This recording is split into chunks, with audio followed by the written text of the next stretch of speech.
So, meron tayong Mi, C, C, P. So, MI, SSI, SSI, PPI, di ba?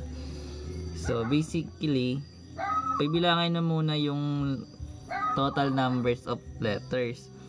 So, meron tayong 1, 2, 3, 4, 5, 6, 7, 8, 9, 10, 11. So, magkakaroon ka ng 11 factorial. Then, after that, yung mga naulit na letters, i-divide mo yun doon. Pero naka-factorial din siya. So, let's say meron tayong I. Ilang beses na ulit yung I? So, 1, 2, 3, 4. So, magkakaroon ka ng 4 factorial sa baba. So, yun lang ba yung naulit?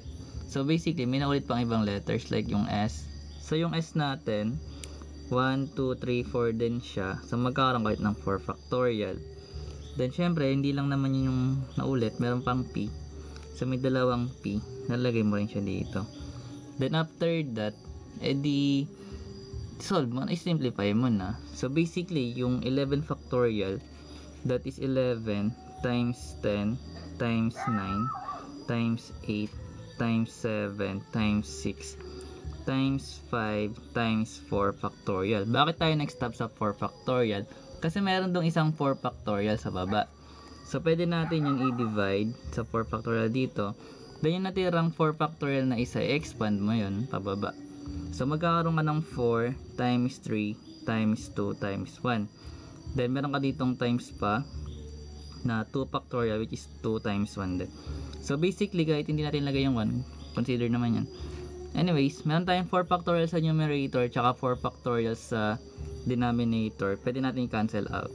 Then, after that, meron tayong 4 times 3, that is 12. Or pwede natin sabihin yung 4 tsaka yung 2, that is 8. So, cancel mo yan. Then, ano pa pwede? So, meron tayong 3 times 1 times 2 or 3 times 2, that is 6. So, magkakancel tayo ng 6 dito. Then, yung mga natirang numbers, yun na yung i-multiply mo. So, basically, magkakaroon tayo ng 11 times 10 times 9 times 7 tsaka times 5. So, anong total na ito? So, 11 times 10, that is 110. So, ito 110 na to.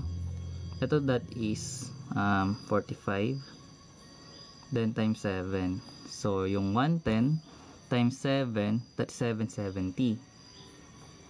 Times 45. So, ano yung 770 times 45?